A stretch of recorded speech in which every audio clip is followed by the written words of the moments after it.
그때 약간 그런 생각했던 것 같아요. 내가 얘한테는 등을 보이면 조금 뭔가 안 될 수도 있겠다라는 생각을.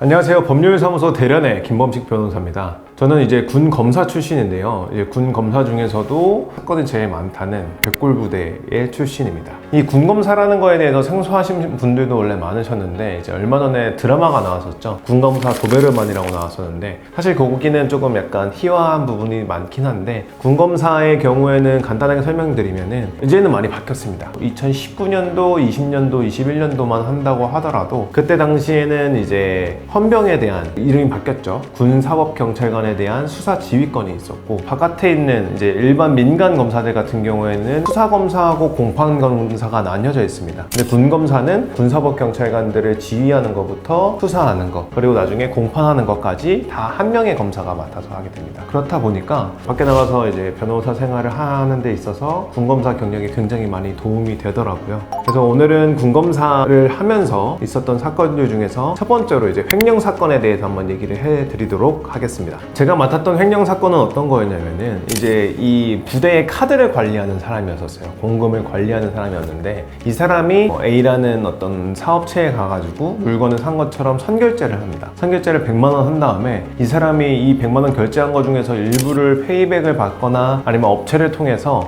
다른 자기가 원하는 사치품을 사달라고 해요. 샀던 목록들을 쭉 받았는데 그 중에서 조금 제일 심했다라고 싶은 거는, 홍차가 이게 가격대별로 엄청나게 다르더라고요. 정말 일반적으로 먹을 수 있는 홍차의 한 20배, 30배 되는 가격의 그런 고급 홍차를 개인적으로 사가지고 혼자만 두고 먹었던 것이 있었습니다. 결국 이 사람 같은 경우에는 공금 횡령은 굉장히 강하게 징계를 하기도 하고, 횡령 자체는 사실 재물을 보관하는 자의 지위, 그러니까 내가 업무상으로 지켜야 될 것이 있음에도 불구하고 그거를 어기고 행한 범법 행위이기 때문에 더 강력하게 처벌을 합니다. 그래서 그 사람 같은 경우에는 형사 기소는 따로 되지 않았지만 징계를 통해서 파면이 됐어요. 되게 오래 일하셨던 분인데 그 일로 연금도 못 받으시고 전역을 하게 되는 결과를 받은 사실이 있습니다. 두 번째로는 성사건에 대해서 한번 말씀을 드려볼까 하는데요. 제가 이 사람을 구속해서 결국에는 실형을 받게 해서 넣었는데, A라는 여자 피해자가 있어요. 근데 이 여자 피해자에 대해서 다른 사람이 협박을 합니다. 자기가 협박하는 것처럼 하면은 자기가 공격당할 것 같으니까 가상의 인물을 하나 더 만듭니다. 가상의 인물을 더 만들어서, 내가 이 남자의 조직원 두목인데 얘가 잘못한 게 있으니 너희 둘이 성관계하는 거를 찍어서 나한테 보내지 않으면 너도 내가 가만 안 둘 거고 얘도 가만 안 둘 거다라고 얘기를 본인이 해요. 이 사람이 이 여자한테 가서는, 나 우리 두목님한테 쫓기고 있다, 우리 두목님한테 큰일 난다 라는 얘기를 하면서 우리 둘이 성관계하는 걸 찍어서 보내야 된다 라고 해서 어쨌거나 속아서 넘어가서 둘이 성관계를 가져요.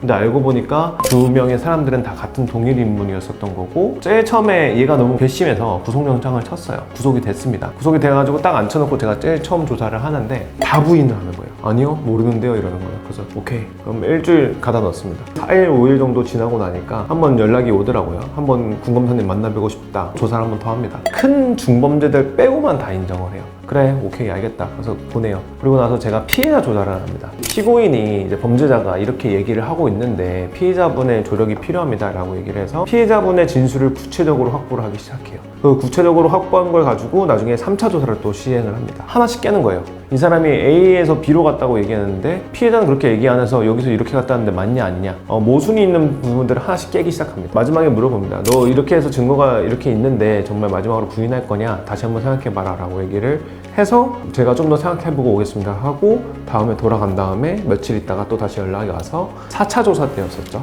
모든 걸 자백하겠다 라고 해가지고 자백을 시켜가지고 재판을 받게 했던 경험이 있습니다. 그리고 이 친구는 또 재판에 들어가고 나서는 또 말을 바꾸는 거예요. 증인신문도 하고 다른 증거들 계속 제출을 하고 해서 결국에는 중형을 받게 되고 끝나게 됩니다. 제가 제일 약간 얘는 꼭 넣어야겠다는 생각을 가지고 진행했던 사건이기도 하고요. 군검사는 이렇게 1대1로 보통 조사를 많이 합니다. 저도 뭐 많은 범죄자들을 만나봤으니까 조사를 하다가 쎄하다는 느낌은 이 친구한테 받았던 것 같아요. 막 싸움 잘하고 조폭이고 이런 사람들보다 약간 얘가 무슨 생각을 하는지 모르겠다라는 사람들이 오히려 쎄한 느낌이 들거든요. 그래서 제 기억에서는 이 친구가 제가 가장 기억에 많이 남고, 이 친구랑 이제 조사를 하고 이제 제가 방을 먼저 걸어 나가는데, 제가 방을 걸어 나가는데 이 친구가 제 뒤에 따라왔거든요. 따라오는 걸 생각을 하고 그때 약간 그런 생각했던 것 같아요.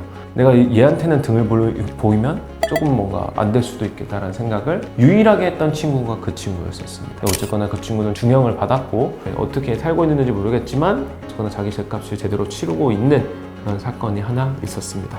그리고 다른 군검사로서의 많은 경험들이나 사건들이 있지만 사실 군인 등 강제추행이라는 게 많습니다. 이제 군형법이라는 것도 있고 하고 제가 교육도 많이 하는데 군형법은 기본적으로 민간인과 군인이 싸우면은 군형법에 적용을 받지 않습니다. 군형법이라는 거는 이 군 내에서 군인들 간에 어떤 문제가 생겼을 때 군형법으로 처벌을 하는데 그 군형법 중에서도 제일 많이 일어나는 게 바로 군인 등 강제추행이에요. 그럼 군인 등 강제추행이면은 뭔가 일반적으로 강제추행이라고 한다고 하면은 이성의 어떤 뭐를 터치를 했다 라는 거를 상상을 하시는데 군 등 강제추행에서 한 반 이상의 비율을 차지하는 것이 남자와 남자 간의 이제 추행 사실입니다. 어떤 게 있냐면요, 군인 같은 경우에는 다 큰 성인 어른이긴 하지만 아직 사회라는 거를 직접적으로 겪기 전 단계거든요. 그러니까 친구들하고 장난치는 게 그대로 남아있어서 동기들 성기를 친다거나 엉덩이를 친다거나 이렇게 돼요. 근데 이거를 피해자가 하나하나 기억해놨다가 적어놨다가 신고를 하게 되면 이게 군인 등 강제추행이 돼서 성사건이 됩니다. 그래서 여기서 조금만 기록이 남는다고 하더라도 성범죄자가 등록이 되고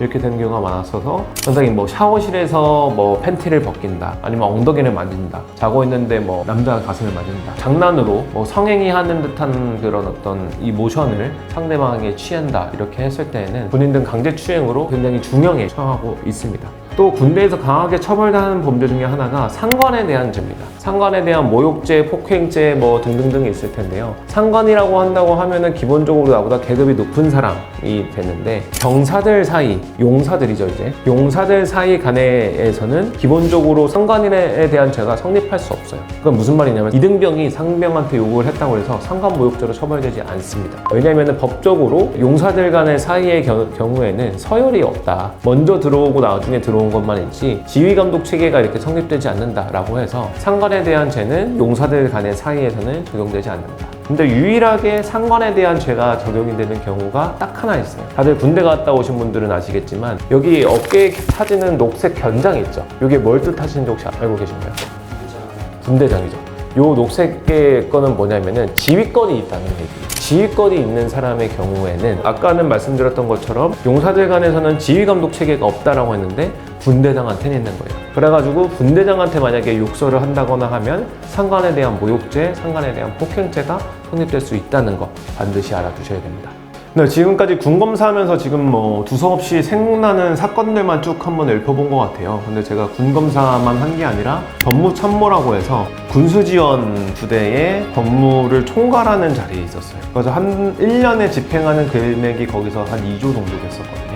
그 위치에서 뭔가 법무참모로서 활동했던 얘기들도 제가 많이 얘기를 해드릴 테니까 궁금하신 어떤 내용들이 있다고 하면 군대에 진짜로 비리가 있나요? 군대에 뭐가 있나요? 라는 부분이 있으면 제가 솔직하게 한번 말씀드려 보겠습니다.